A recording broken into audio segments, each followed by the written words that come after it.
जय हिंद बच्चों, जय Hind.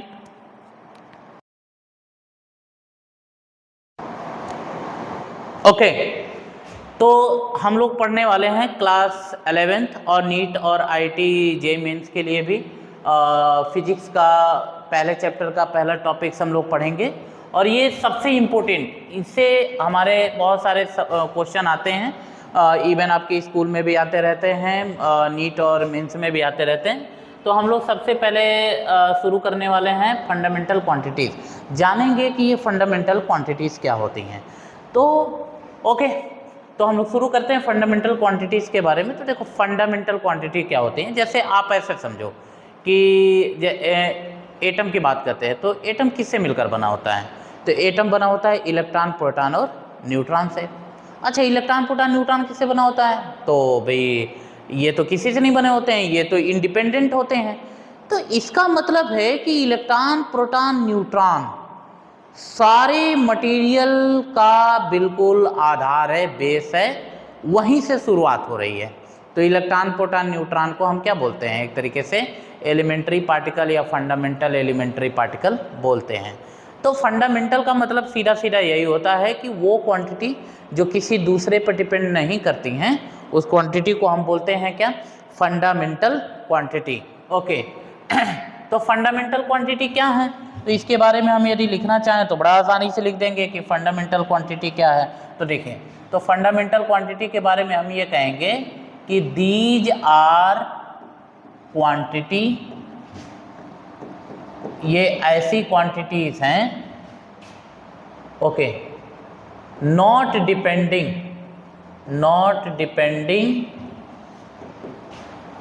On any other quantity. जो क्वांटिटी किसी दूसरे क्वांटिटी पे डिपेंड ना करे, उसको हम क्या बोलते हैं? फंडामेंटल क्वांटिटी बोलते हैं। ओके, तो ये फंडामेंटल क्वांटिटी, मान लो देखो एक चीज़ तो पक्का है कि हम लोग जो 11th और 12th में जो भी फिजिक्स, केमिस्ट्री, इवन जो है कि हम आगे और भी जो चीज़ों में पढ़ते हैं, वो सब का सब क्वांटिटी ही पढ़ते हैं। क्वांटिटी मतलब जैसे मास हो गया, लेंथ हो गया, डिस्प्लेसमेंट, डिस्टेंस, ये सब का सब क्वांटिटी है। तो भाई साहब हम बता रहे हैं आपको कि हम लोग जो पढ़ाई करते हैं वो सब का सब क्वांटिटी के ही बारे में पढ़ते हैं। तो क्वांटिटी भाई देखो, एक तो हो गया फंडामेंटल क्वांटिटी, अभी और भी क्वांटिटीज पे बात करेंगे। तो देखो, तो ये ऐसी क्वांटिटी हैं जो किसी दूसरे पे डिपेंड नहीं करती हैं। तो जैसे फंडामेंटल पार्टिकल 2 ही 3 होते हैं, जैसे इलेक्ट्रॉन, प्रोटॉन, न्यूट्रॉन, इनको फंडामेंटल पार्टिकल हम मानते हैं ऐसा करके। तो ये काउंटिंग में 3 है, मतलब फंडामेंटल पार्टिकल बहुत ज़्यादा नहीं है। तो फंडामेंटल क्वांटिटी भी बहुत ज़्यादा नहीं होती हैं, काउंटिंग में ये भी 7 होती हैं। तो ये कितनी क्वांटिटी होती हैं? तो हाँ, तो ये 7 है, ठीक है ना। तो देयर आर 7 फंडामेंटल क्वांटिटी। तो हमारे पास कितनी फंडामेंटल क्वांटिटीज होती हैं? तो यस, क्वांटिटी 7 है, उसमें कोई दिक्कत वाली बात नहीं है, 7 है। तो 7 कौन कौन से हैं, जरा इसको हम लोग समझ लेते हैं। 7 कौन कौन सा है, जरा इसको हम समझते हैं, कोई उसमें दिक्कत वाली बात नहीं है। चलिए फिर 7 कौन कौन देखते हैं। तो पहला जो है, इसके लिए हम एक टेबल बनाने की कोशिश करते हैं और देखते हैं कौन कौन से हैं ऐसे। चलें, तो पहला जो क्वांटिटी वो है मास। ओके, तो मास एक फंडामेंटल क्वांटिटी, मतलब मास किसी दूसरे पर डिपेंड नहीं करेंगे। उसके बाद अगला ले लेते हैं, वो होता है लेंथ, ये भी किसी दूसरे पर डिपेंड नहीं करेगी। अगला ले लेते हैं टाइम, ये भी किसी दूसरे पर डिपेंड नहीं करेगी। अगला ले लेते हैं टेम्परेचर, ये भी किसी दूसरे पर डिपेंड नहीं करेगा। उसके बाद और ले लेते हैं इलेक्ट्रिक करंट, ये भी ले लेते हैं। ओके, बढ़िया बात है। तो हाँ, और भी कुछ ले लेते हैं, जैसे और भी हमारे पास है कि हाँ, मॉलिक्यूलर अमाउंट ऑफ सब्सटेंस ले लेते हैं। मॉलिक्यूलर अमाउंट ऑफ सब्सटेंस का मॉलिक्यूलर अमाउंट, ये बहुत आसान है। एक और ले लेते हैं जिसको बोलते हैं ल्यूमिनस इंटेंसिटी। क्या बोलते हैं? Luminous intensity, luminous intensity. Okay, बढ़िया बात। तो ल्यूमिनस इंटेंसिटी, तो ये हमारे पास क्या हो गए, तो 7 फंडामेंटल क्वांटिटी हो गए। ये ऐसी क्वांटिटी हैं जो किसी दूसरे पे डिपेंड नहीं करेंगी, तो ये हमें याद होनी चाहिए, एकदम फिंगर टिप्स पे याद होनी चाहिए। ओके, तो भाई साहब इनको रिप्रेजेंट करने के लिए हमें कुछ यूनिट की भी जरूरत पड़ेगी। तो फंडामेंटल क्वांटिटी को रिप्रेजेंट करने के लिए जो हम यूनिट यूज़ करेंगे उसे हम फंडामेंटल यूनिट कहेंगे। बहुत बढ़िया बात है। तो हमारे पास 7 फंडामेंटल क्वांटिटी हैं, तो 7 फंडामेंटल यूनिट भी हैं, उसमें किसी प्रकार का दिक्कत नहीं है। तो आइए, जैसे भाई मास की यूनिट क्या होती है, किलोग्राम होती है। किलोग्राम डिनोट किससे करेंगे, तो भाई केजी से डिनोट करेंगे, कोई शक वाली बात नहीं है। चलिए, उसके बाद लेंथ की बात करें तो मीटर होता है, तो मीटर को किससे डिनोट करेंगे, तो स्मॉल एम से डिनोट करेंगे। टाइम की बात करें तो सेकेंड होता है, और सेकेंड का हम स्मॉल एस से कर सकते हैं। टेम्परेचर की बात करें तो टेम्परेचर का केल्विन होता है, केल्विन, और इसको हम डिनोट कर सकते हैं किससे, कैपिटल के से। बहुत बढ़िया बात है। इलेक्ट्रिक करंट की बात करें तो उसका तो एम्पियर होता है, एम्पियर, और एम्पियर को किससे डिनोट करते हैं, तो कैपिटल ए से करते हैं डिनोट। बहुत बढ़िया बात है। उसके बाद और भी हैं हमारे पास जो है कि हाँ, मॉलिक्यूलर अमाउंट ऑफ सब्सटेंस की बात देखा जाए तो इसका मोल होता है, मोल। ओके, MOLE मोल, इसको बस केवल MOL लिखते हैं, मोल लिखते हैं, इसमें कोई दिक्कत नहीं है। ल्यूमिनस इंटेंसिटी की बात करें तो ल्यूमिनस इंटेंसिटी की जो यूनिट होती है वो होती है कैंडिला, इसको हम CD से भी डिनोट कर सकते हैं। ओके, CD से भी डिनोट कर सकते हैं। तो देखो, तो हमारे पास क्या हो गया भाऊ, फंडामेंटल क्वांटिटीज हो गई, और फंडामेंटल क्वांटिटीज की फंडामेंटल यूनिट हो गई। तो फंडामेंटल क्वांटिटी 7 टाइप की होती हैं, तो उनके फंडामेंटल यूनिट भी हमारे पास 7 टाइप की हो जाएंगे। ओके, तो ये 7 हैं हमारी फंडामेंटल क्वांटिटी। बहुत बढ़िया बात है। ये ऐसी क्वांटिटी हैं जो किसी दूसरे क्वांटिटी पे डिपेंड नहीं करेंगे। ठीक है, अब हम बात करते हैं किस पर, डेराइव्ड क्वांटिटी पे। तो डेराइव्ड क्वांटिटी वो होती हैं जो किससे बनी होती हैं, तो फंडामेंटल क्वांटिटी से बनी होते हैं, उन्हें हम बोलते हैं क्या, डेराइव्ड क्वांटिटी। डेराइव्ड क्वांटिटी कौन, जो फंडामेंटल क्वांटिटी से मिलकर बनी हो, उन्हें हम क्या बोलते हैं, डेराइव्ड क्वांटिटी बोलते हैं। तो ये कह सकते हैं कि these are dependent quantity. Okay,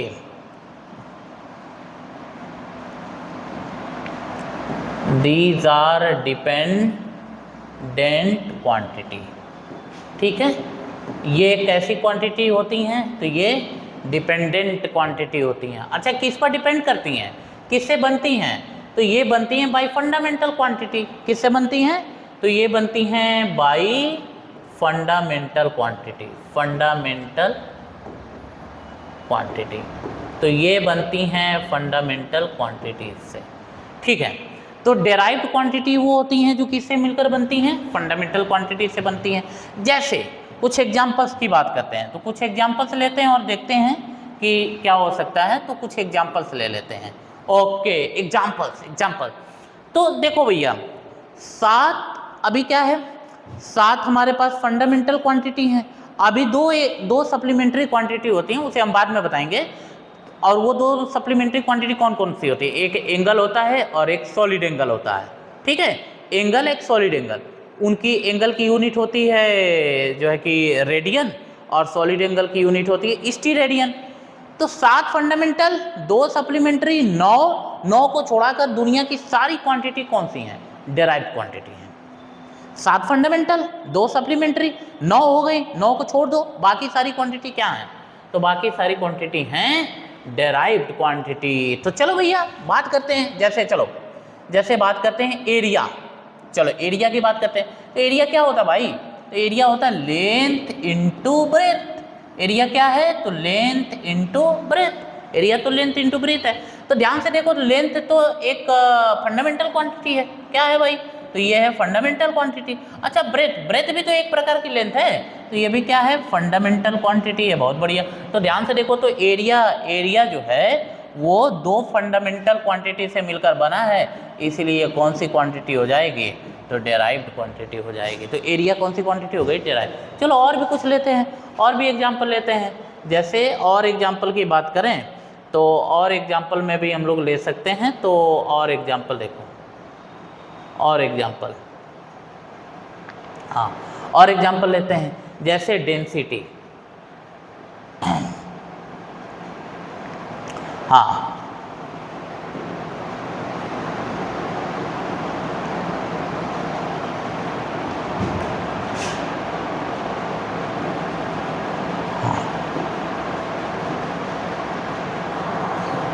okay, तो और एग्जाम्पल ले लेते हैं डेंसिटी। डेंसिटी का एग्जाम्पल लेते हैं, डेंसिटी। तो चलो भाई, डेंसिटी का फॉर्मूला क्या होता है? तो डेंसिटी बराबर क्या होता है? मास बाई वॉल्यूम, यही तो होता है। अच्छा ये देखो, ऊपर मास है ना और नीचे वॉल्यूम है, तो एक्चुअली इस डेंसिटी को हम मास डेंसिटी भी कह सकते हैं। कौन सी डेंसिटी कह सकते हैं? Mass density. एक्चुअली ये मास डेंसिटी है। इसका मतलब आगे भी कोई डेंसिटी होती होगी, तो हाँ होती है, एनर्जी डेंसिटी। ओके, तो वो आगे पढ़ेंगे। तो मास डेंसिटी का मतलब हो गया मास बाई वॉल्यूम। तो ध्यान से देखो भैया, तो जो मास है, ये मास क्या है? तो ये है फंडामेंटल क्वांटिटी। अच्छा वॉल्यूम, वॉल्यूम, तो वॉल्यूम के बारे में बात करो तो वॉल्यूम बराबर क्या होता है? Length into breadth into height, यही तो होता है। क्या बात है? तो भाई साहब लेंथ एक फंडामेंटल, ब्रेथ भी फंडामेंटल, और हाइट भी तो लेंथ है, तो ये भी फंडामेंटल। क्या बात है? तो इसका मतलब ये फंडामेंटल, ये कई सारा फंडामेंटल क्वांटिटी पे डिपेंड कर रही है। कौन? डेंसिटी। इसीलिए डेंसिटी कौन सी यूनिट हो गई? तो डेंसिटी हो गई आपकी, हाँ डेंसिटी कौन सी क्वांटिटी हो गई? तो डेंसिटी हो गई आपकी डेराइव्ड क्वांटिटी। अच्छा इनकी जो यूनिट बनेगी, डेंसिटी की जो यूनिट बनेगी, उसको हम क्या बोलेंगे? उसको बोलेंगे डेराइव्ड यूनिट। तो क्या बनेगी? तो डेंसिटी की यूनिट तो बड़ा इंटरेस्टिंग है, कैसे बनेगी वो तो बड़ा आसान काम है, तो देखते हैं। तो डेंसिटी की यूनिट, तो मास का यूनिट, मास का यूनिट क्या होता है भाई? केजी होता है, किलोग्राम होता है। और वॉल्यूम का यूनिट, तो देखो लेंथ का यूनिट क्या है? Metre, metre metre metre cube, तो वॉल्यूम का यूनिट मीटर क्यूब, तो किलोग्राम पर मीटर क्यूब, यही है। तो इसको हम कौन सी यूनिट बोलेंगे? इसको बोलेंगे डेराइव्ड यूनिट। तो कितना इंटरेस्टिंग बात है, कोई कठिन काम नहीं है, ठीक है। और भी बहुत सारे एग्जाम्पल लेना हो, जैसे प्रेशर, जैसे हम प्रेशर की बात करते हैं, जैसे हम देखना चाहते हैं कि प्रेशर कैसी क्वांटिटी है, तो देखो प्रेशर का फॉर्मूला क्या होता है? फोर्स बाई में एरिया। प्रेशर तो यही है, प्रेशर का मतलब क्या है? Force per unit area. तो देखो फोर्स, तो फोर्स तो फंडामेंटल तो नहीं है, इसका मतलब फोर्स भी कई सारा फंडामेंटल क्वांटिटी से मिलकर बना होगा। ये एरिया अभी हम बताए हैं, तो ये भी एक तरीके से कैसी क्वांटिटी हो गई? तो डेराइव्ड। कुल मिला जुला के 7 फंडामेंटल और 2 सप्लीमेंट्री, छोड़ दो 9 को छोड़ दो, बाकी सारी क्वांटिटी कौन सी है? डेराइव्ड है। तो चलो ठीक है, ये तो हमने बड़ा इंटरेस्टिंगली समझ लिया इसको। अब आगे हम लोग समझने की कोशिश करते हैं और आगे समझते हैं डायमेंशनल फॉर्मूला। तो आगे हमारा बात बनेगी किस पर? डायमेंशनल फॉर्मूले पे। तो समझते हैं कि ये डायमेंशनल फॉर्मूला क्या चीज़ है। तो कोई दिक्कत नहीं है, देखो उसको समझने के लिए एक काम करते हैं, जरा हम एसेलरेशन निकालते हैं। देखो एसेलरेशन, देखो अच्छा ध्यान से आप देखो, तो एसेलरेशन मतलब क्या होता है? एसेलरेशन का मतलब होगा कि चेंज इन वेलोसिटी अपन में टाइम, यही तो है। ऊपर की यूनिट हो जाएगी मीटर पर सेकेंड, नीचे की यूनिट हो जाएगी सेकेंड, तो मतलब कुल मिला जुला के हो जाएगा मीटर पर सेकेंड का स्क्वायर। ये तो हाँ यही तो है, मीटर पर सेकेंड का स्क्वायर ये होगा।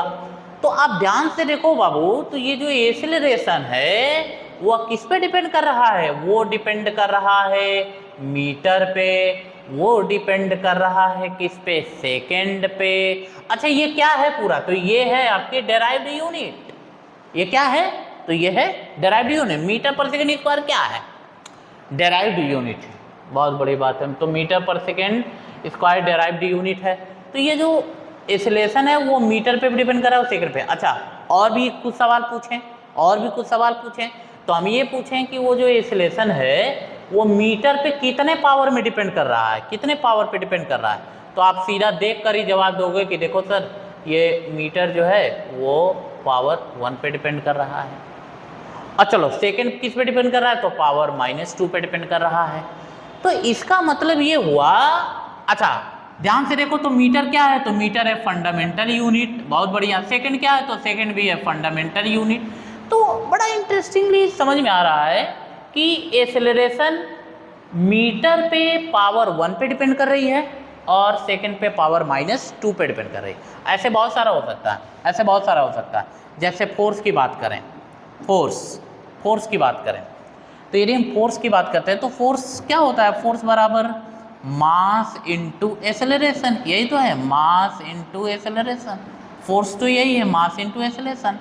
चलो मास मतलब केजी यूनिट, एक्सेलरेशन का मीटर पर सेकंड का स्क्वायर, पर सेकंड पे माइनस, ऐसे हो सकता है, ओके, पर सेकंड स्क्वायर। तो ध्यान से देखो, तो ये जो फोर्स है वो किलोग्राम पे कितना पावर पे डिपेंड कर रहा है, 1। मीटर पे कितना डिपेंड कर रहा है, 1, और सेकंड पे कितना डिपेंड कर रहा है, -2। इसका मतलब इन दोनों एग्जांपल से एक बात तो समझ में आ रहा है कि हर एक क्वांटिटी फंडामेंटल यूनिट के कुछ पावर पे डिपेंड करती है। ओके, हाँ, तो ये जो हम फंडामेंटल यूनिट पे जो पावर हम यूज कर रहे हैं ना, ये पावर ही एक्चुअली में डायमेंशनल फॉर्मूला होता है। एक्चुअली में क्या होता है, डायमेंशनल फॉर्मूला। डायमेंशनल फॉर्मूला ये बताता है कि कोई क्वांटिटी फंडामेंटल यूनिट के कितने पावर पे डिपेंड कर रही है, ये चीज़ है। तो चलो देखते हैं थोड़ा सा और इसको हम लोग अच्छे से समझने की कोशिश करते हैं, देखते हैं क्या कहानी है यहाँ पे। तो चलो आओ देखें। तो इसकी थोड़ी डेफिनेशन पे ये बात कर लेते हैं, डेफिनेशन पे ही। तो यदि हम डेफिनेशन पे बात करें तो थोड़ा सा देख लेते हैं कि डेफिनेशन क्या इसका बन रहा है। तो डेफिनेशन है, बड़ा इंटरेस्टिंग बन जाएगा, कोई दिक्कत वाली बात नहीं है। तो डेफिनेशन बनाते हैं, तो हम इसका डेफिनेशन बनाते हैं। और डेफिनेशन क्या है, तो देखो, हाँ, डायमेंशनल फार्मूला, डायमेंशनल फार्मूला को शॉर्ट फॉर्म में क्या बोलते हैं, डीएफ, ओके, डीएफ। तो डायमेंशनल फार्मूला है, तो डायमेंशनल फार्मूला आर पावर होते हैं, पावर रेस्ट। अच्छा, ये पावर रेस्ट कहाँ का, रेस्ट मतलब चढ़ाया जाना। तो dimensional formula are power rest on fundamental unit, fundamental unit. किस लिए, टू रिप्रेजेंट एनी क्वांटिटी, किसी क्वांटिटी को रिप्रेजेंट करने के लिए जो हम फंडामेंटल यूनिट पे, जो हम पावर यूज़ करेंगे, जो फंडामेंटल यूनिट पे जो हम पावर यूज़ करेंगे, उसी पावर को हम क्या बोलते हैं, तो उसी पावर को हम बोलते हैं डायमेंशनल फार्मूला, उसी को तो बोलेंगे, और क्या है। तो इसका मतलब ध्यान से देखो, तो जो डायमेंशनल फार्मूला है वो किस पर पावर है, तो फंडामेंटल यूनिट पे है। तो इसका मतलब कि सारे क्वांटिटी का डायमेंशन फार्मूला फंडामेंटल यूनिट के डायमेंशनल फार्मूला से निकल कर आएंगे।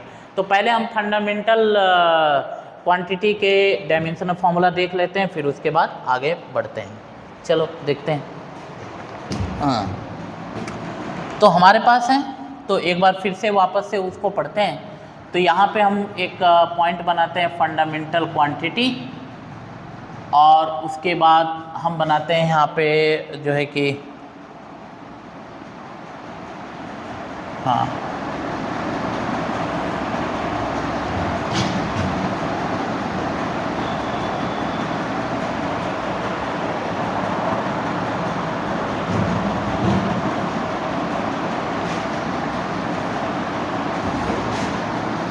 ओके, ठीक, आते हैं। ये फंडामेंटल क्वांटिटी बना लेते हैं, और ये हम बना लेते हैं फंडामेंटल यूनिट, और ये बनाते हैं उसका डायमेंशनल फार्मूला। ओके, उसका बनाते हैं डायमेंशनल फार्मूला।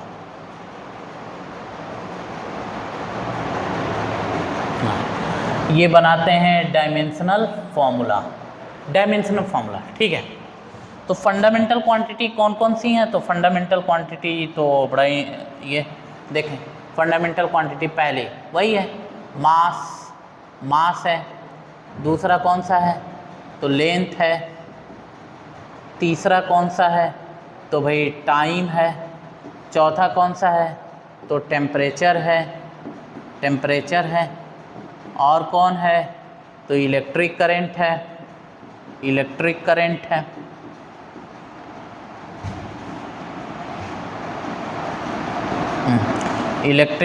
है। और कौन है? तो इलेक्ट्रिक करंट है। उसके बाद यही molecular amount of substance, molecular amount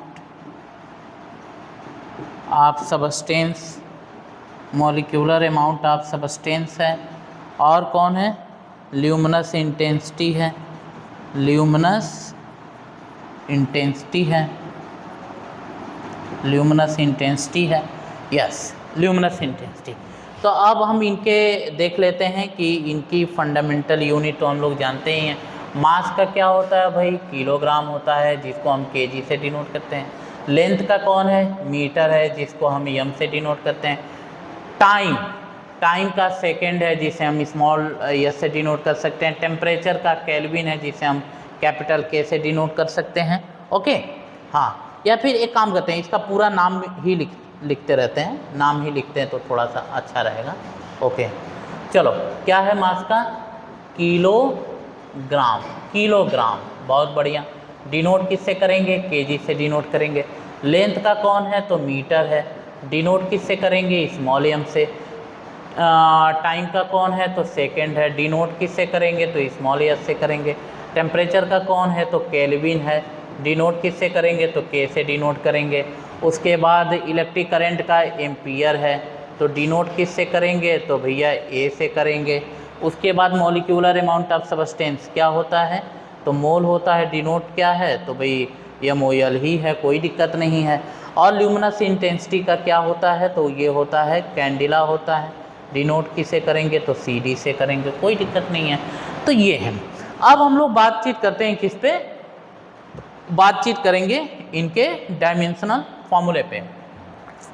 तो देखो, डायमेंशनल फॉर्मूला का एक बात है कि डायमेंशनल फॉर्मूला या तो क्वांटिटी के नाम का पहला लेटर रहेगा, या तो यूनिट के नाम का पहला लेटर रहेगा। ये सब कहानी है, सिंपल बात है। ओके, क्या रहेगा डायमेंशनल फॉर्मूला? या तो क्वांटिटी के नाम का पहला लेटर या यूनिट के नाम का। तो देख लो, सिंपल बात है।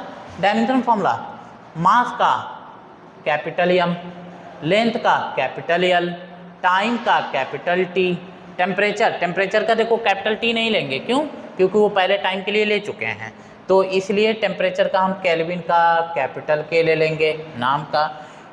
इलेक्ट्रिक करंट का हम ना तो E लेंगे ना तो C लेंगे, क्योंकि कुछ लोग इलेक्ट्रिक करंट बोलते हैं, कुछ लोग करंट बोल देते हैं, तो कन्फ्यूजन है। तो इसलिए हम लोग इसके यूनिट का A ले लेंगे। मोल का MOL ही ले लेंगे, कोई दिक्कत नहीं है। और इसका हम क्या ले लेंगे? CD। तो ये हो गए हमारे फंडामेंटल क्वांटिटीज़ के डायमेंशनल फॉर्मूले।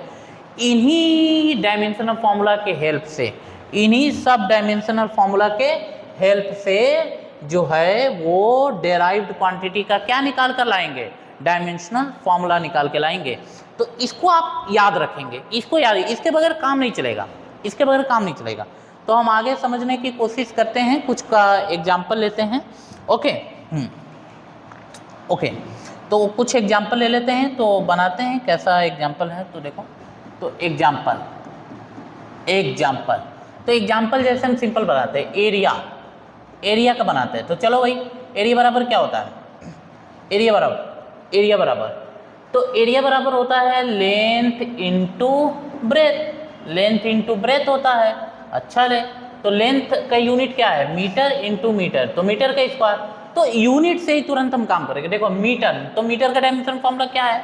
मीटर एक लेंथ है, तो लेंथ का कैपिटल L होता है। तो इसका मतलब जो है कि हम बात करें कि DF ऑफ एरिया की बात करेंगे, तो वो हो जाएगा DF ऑफ एरिया का मतलब मीटर का L होता है और इसके पावर 2 है, तो L के पावर 2। हाँ, और याद रखना, डायमेंशन फॉर्मूला दिखाने के लिए हम लोग कौन सा ब्रैकेट इस्तेमाल करेंगे? ये वाला ब्रैकेट का इस्तेमाल करेंगे, है ना। चलो फिर ठीक है।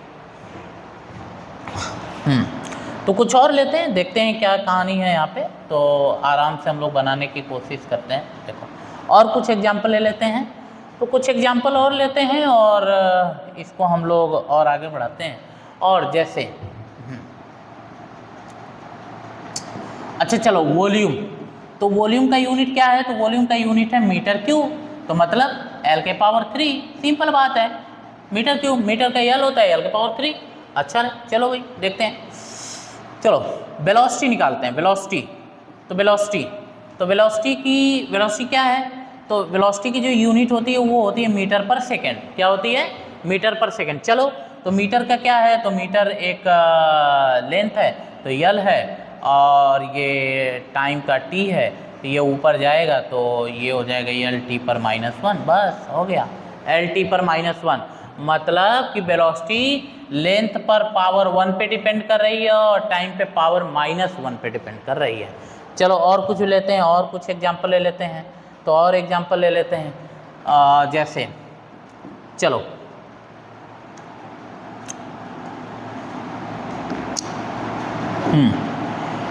एक्सेलरेशन ले लेते हैं, एक्सेलरेशन,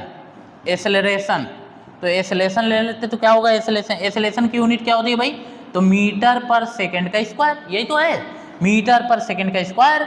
ओके, तो मीटर का क्या होता है, तो L होता है, सेकंड का स्क्वायर T पर 2। ओके, आंसर हो जाएगा LT पर -2। तो एक्सेलरेशन का डायमेंशन फॉर्मूला क्या हो गया भैया, LT पर -2, एक्सेलरेशन का डायमेंशन फॉर्मूला क्या होगा, LT पर -2। बहुत बढ़िया, बहुत बढ़िया। ओके ओके ठीक है।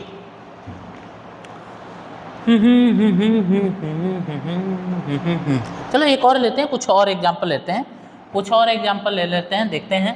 तो कुछ और एग्जांपल में जैसे दूसरा एग्जांपल लेते हैं फोर्स, फोर्स क्या होता है, तो देखो फोर्स बराबर क्या फॉर्मूला है, मास इनटू एक्सेलरेशन। फोर्स का फॉर्मूला क्या होता है, मास इनटू एक्सेलरेशन। बहुत बढ़िया बात है, मास की यूनिट क्या है, तो केजी है, एक्सेलरेशन की यूनिट क्या है, तो मीटर पर सेकेंड स्क्वायर है। तो चलो डायमेंशन फॉर्मूला रखते हैं, किलोग्राम का dimension formula capital M, okay, into metre, तो मीटर का मतलब L, और अपान में T का पावर 2 ऊपर जाएगा तो MLT पर -2।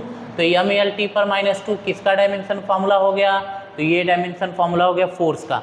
तो देखो कुछ कुछ का डायमेंशन फॉर्मूला हमें याद होना चाहिए, जैसे स्पीड का डायरेक्ट याद होना चाहिए, एक्सेलरेशन का याद होना चाहिए, कुछ कुछ याद रहेगा तो हम डायरेक्ट कहीं ना कहीं रख लेंगे। जैसे जैसे एग्जाम्पल बताते हैं कहाँ कहाँ रख सकते हैं, तो एग्जाम्पल में देखो एक और एग्जाम्पल हम लेते हैं, और वो एग्जाम्पल है देखो जैसे प्रेशर का, किसका, प्रेशर, तो प्रेशर बराबर क्या होता है, तो होता है प्रेशर बराबर फोर्स अपान एरिया, यही तो है। तो देखो फोर्स का हम लोग निकाल चुके हैं, फोर्स का MLT पर -2 पहले निकाल चुके हैं, और एरिया का L पे 2 होता है। तो देखो एक छमाछम हो जाएगा यहाँ से, तो हो जाएगा ML पर -1 T पर -2, क्या बात है।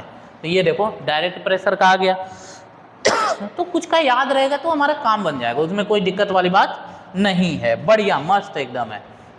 और भी ले सकते हैं, और भी हमारे पास एग्जाम्पल हो सकते हैं, जैसे जैसे एग्जाम्पल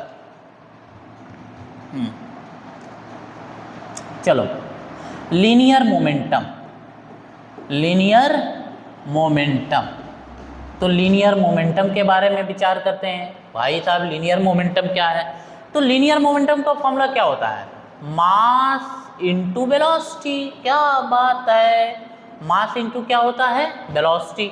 लीनियर मोमेंटम का फॉर्मूला क्या होता है, मास इनटू वेलोसिटी। तो मास का डायमेंशन फॉर्मूला क्या है, मास का डायमेंशन फॉर्मूला, तो मास का डायमेंशन फॉर्मूला है कैपिटल M, वेलोसिटी का क्या है LT पर -1, यही तो है। तो सॉल्व करेंगे तो क्या हो जाएगा MLT पर -1। तो ये किसका डायमेंशन फॉर्मूला हो गया भैया, लीनियर मोमेंटम का डायमेंशन फॉर्मूला हो गया। कहीं कोई दिक्कत नहीं है, बहुत बढ़िया बात है। ओके ठीक है, हाँ बढ़िया चीज़ है। चलो ये तो हम लोग देख पा रहे हैं, कोई उसमें दिक्कत वाली बात नहीं है। ओके ठीक है ठीक है। तो अब हम क्या करते हैं, तो अब हम एक कॉन्सेप्ट पढ़ेंगे, प्रिंसिपल ऑफ होमोजेनिटी। क्या पढ़ेंगे, प्रिंसिपल ऑफ होमोजेनिटी, बहुत बढ़िया बात है। तो हम लोग एक बनाते हैं, नया लेते हैं टॉपिक। यस, तो क्या पढ़ते हैं भाऊ, principle of homogeneity, principle of homogeneity, या क्या बात है, प्रिंसिपल ऑफ क्या, प्रिंसिपल ऑफ होमोजीनिटी। तो हम लोग समझेंगे प्रिंसिपल ऑफ होमोजीनिटी, तो देखेंगे कि प्रिंसिपल ऑफ होमोजीनिटी क्या चीज़ होती है। तो बड़ा आसान है, बहुत आसान है। प्रिंसिपल ऑफ होमोजीनिटी ये कहता है कि मान लो कि x बराबर क्या है, y है, x बराबर क्या है, y है, या y प्लस जेड है, जो भी है, जो भी है। तो ये हुआ लेफ्ट हैंड साइड और ये हुआ राइट हैंड साइड, क्या दिक्कत है। तो ये प्रिंसिपल ऑफ होमोजेनिटी की ये कहता है कि यदि left hand side right hand side मौजूद है तो डायमेंशन फॉर्मूला, ध्यान से देखा, तो डायमेंशनल फॉर्मूला ऑफ x बराबर होगा डायमेंशनल फॉर्मूला ऑफ y बराबर होगा डायमेंशनल फॉर्मूला ऑफ क्या, z। बस है, गड़बड़ है, z, यस। तो ये प्रिंसिपल ऑफ होमोजेनिटी कहता है कि भाई जब ऐसी क्वांटिटी हो तो देखो ये दोनों क्वांटिटी आपस में ऐड है या सब्ट्रैक्ट भी हो सकती हैं, तो ऐड है, तो ऐड तभी है जब उनका यूनिट बराबर है, और यूनिट बराबर है तो डायमेंशन फॉर्मूला बराबर होगा। अच्छा, ये सब किसके बराबर हो रही है, तो x के बराबर हो रही है, तो भाई साहब जो यूनिट इनकी होगी y और z की होगी, वही यूनिट किसकी हो जाएगी, वही यूनिट किसकी हो जाएगी, तो x की हो जाएगी, वही यूनिट किसकी हो जाएगी, तो x की हो जाएगी। ओके, क्या बात है, बस इतने पे टिकाते हैं, ठीक है। तो यही हमारा काम बन जाएगा। तो प्रिंसिपल ऑफ होमोजेनिटी यही हमारा कहता है। तो थोड़ा सा इसका एप्लीकेशन देख लेते हैं, एप्लीकेशन, एग्जाम्पल ले लेते हैं। एग्जाम्पल में क्या लेते हैं, तो एग्जाम्पल में ले तो थोड़ा सा बढ़िया पेन ले लेते हैं, ये वाला बहुत एग्जाम्पल। तो एग्जाम्पल गुलाबी लेते हैं, कोई दिक्कत नहीं है। तो ये देखो एग्जाम्पल में, ये देखो आइडियल गैस इक्वेशन, हमारे पास एक इक्वेशन होता है आइडियल गैस इक्वेशन। कौन सा gas equation, ideal gas equation, क्या बात है। तो आइडियल गैस इक्वेशन है तो आइडियल गैस इक्वेशन क्या है, तो यही है, हाँ, P into V equal to nRT, ये हमारा कौन सा इक्वेशन है, तो ये है आइडियल गैस इक्वेशन। अब इसमें क्या है, इसमें P का मतलब है प्रेशर, P का मतलब है प्रेशर, और V का मतलब है वॉल्यूम, बहुत बढ़िया बात है, और R का मतलब होता है गैस कांस्टेंट। ये क्या है बच्चे, तो ये है गैस कांस्टेंट, बहुत बढ़िया बात है। और T का मतलब क्या है, टेम्परेचर है, T का मतलब क्या है, टेम्परेचर है, कोई तकलीफ वाली बात नहीं है, मस्त है बिल्कुल, ओके। और N का मतलब क्या है, तो N का मतलब क्या है, तो N का मतलब है number of moles, number of क्या, मोल्स, और नंबर ऑफ मोल्स ही तो मॉलिक्यूलर अमाउंट ऑफ सब्सटेंस है, क्या बात है। तो सवाल क्या है, तो सवाल हमारा बड़ा इंटरेस्टिंग है। तो सवाल कह रहा है कि find dimensional formula, find dimensional formula of R।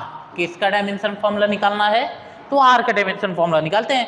तो प्रिंसिपल ऑफ होमोजेनिटी से तो निकालेंगे, ये दोनों बराबर हैं, तो जो डायमेंशन फॉर्मूला इसका होगा वही डायमेंशन फॉर्मूला पूरे का हो जाएगा, क्या बात है। तो चलो लिखते हैं। तो प्रेशर का डायमेंशन फॉर्मूला, प्रेशर का डायमेंशन फॉर्मूला हम तो पहले निकाल चुके थे। प्रेशर का फोर्स अपॉन एरिया होता है, ओके, फोर्स अपॉन एरिया होता है। तो फोर्स का क्या था, यम, फोर्स बराबर mass into acceleration, M L T पर -2, और ये एरिया एल पे 2 छमाछम हुआ, तो यम एल पे -1 टी पर -2। तो ये किसका डायमेंशन फॉर्मूला है, प्रेशर का। किसका है, प्रेशर का। कौन है, तो कितना है भाई, तो एम एल, तो देखो यम एल पे -1, यम एल पे -1 टी पर -1, टी पर -2, गड़बड़ हो रहा है क्या, टी पर -2। वॉल्यूम का कौन है, तो वॉल्यूम का मीटर क्यूब होता है, एल पे 3 हो जाएगा, बहुत बढ़िया बात है। इसका क्या होता है, नंबर ऑफ मोल होता है, तो इसका तो मोल हो जाएगा, ठीक है। और आर का अपने को निकालना है, आर का निकालना है।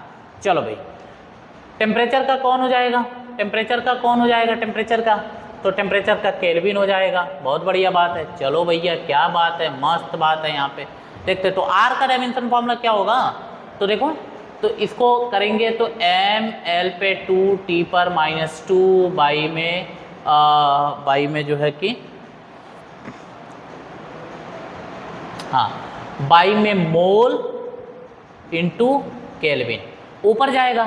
तो R बराबर, R का डायमेंशन फॉर्मूला आप R का डायमेंशन फॉर्मूला देखें तो ये हो जाएगा यम एल पे 2 t पर -2 k पर -1 और मोल पे -1, यही होगा डायमेंशन फॉर्मूला।